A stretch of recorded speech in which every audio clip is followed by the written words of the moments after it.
Don't be too desperate for love that you get scammed out of $72,000.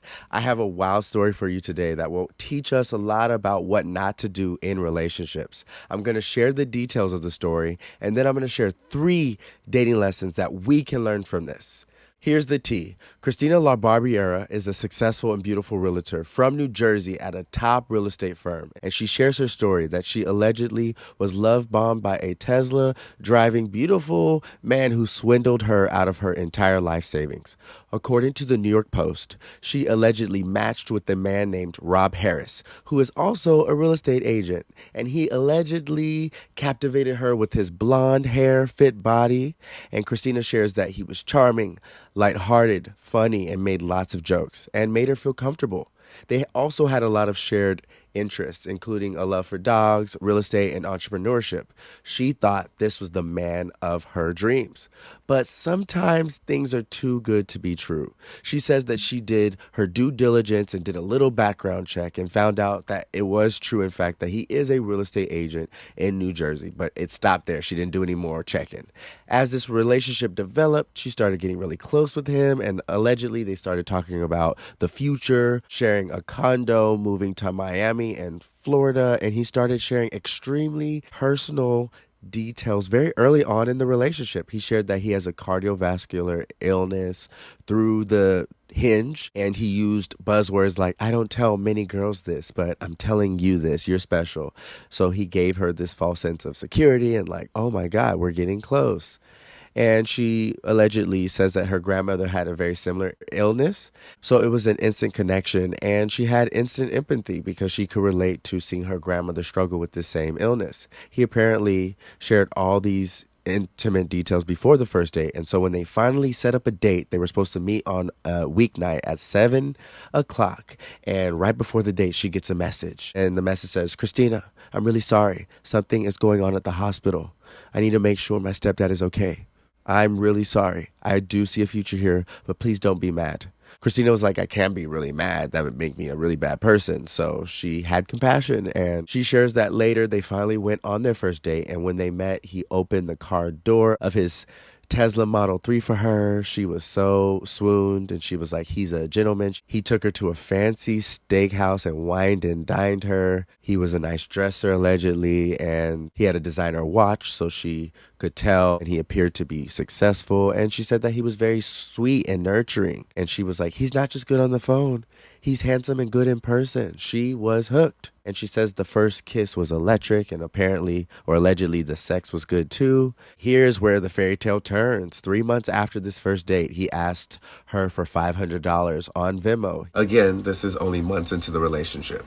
Very early on, they also talked about planning on moving to Florida together. Asking for money, unfortunately, continues. He asked for $5,000 for an Airbnb and promises to pay her back.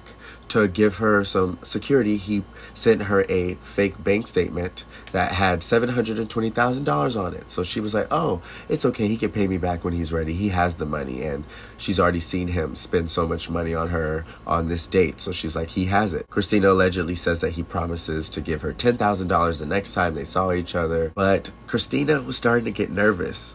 Christina, you should have been nervous after he asked you for money after a few months multiple times, not after he asked you the 5th time. Now she's allegedly getting nervous. Girl.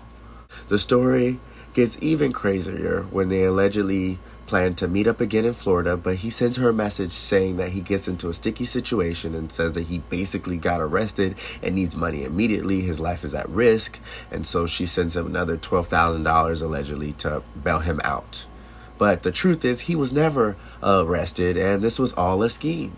Christina also found out that he is in a relationship with another girl and lives in New Jersey with this girl, and she is now suing him. And I hope she gets some of her money back, but oh my God, there were so many red flags in this story, and I hope none of us act like Christina. So what can we learn from this mess? Number 1, don't be naive and stupid when it comes to love.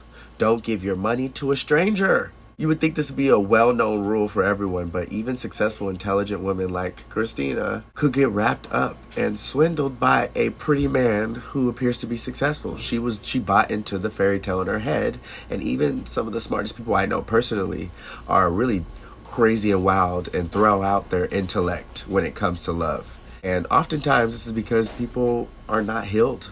Their traumas and things are undealt with, and they're not emotionally intelligent. So they are highly susceptible to Prince Charming, who appears to have money, and they will do anything and everything to like have a person in their life. When we don't heal, it's a recipe for chaos in our love life. Even if other areas of your life are perfect and you're successful and living the dream, don't do that work. Don't heal those daddy or mommy issues. It will show up in your love life. And this is speaking for me personally.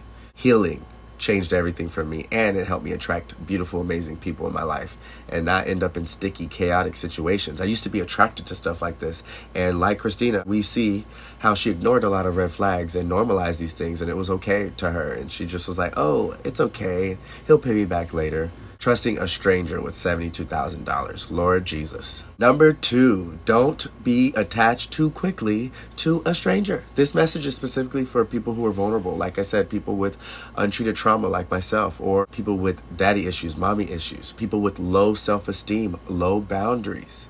People who are people pleasers, a lot of them become susceptible to narcissists and awful people like this. Number 3, this is for the ladies. Never send a man any money, especially a significant amount. I understand if something comes up, like a couple $100s for an emergency, but when it comes to multiple thousands of dollars, and obviously Christina didn't have it, she's spending her entire savings to help a stranger. And so let's be smart when it comes to love. Let's do the healing work, because I have a hunch that people who do erratic behaviors like this have some serious work to do.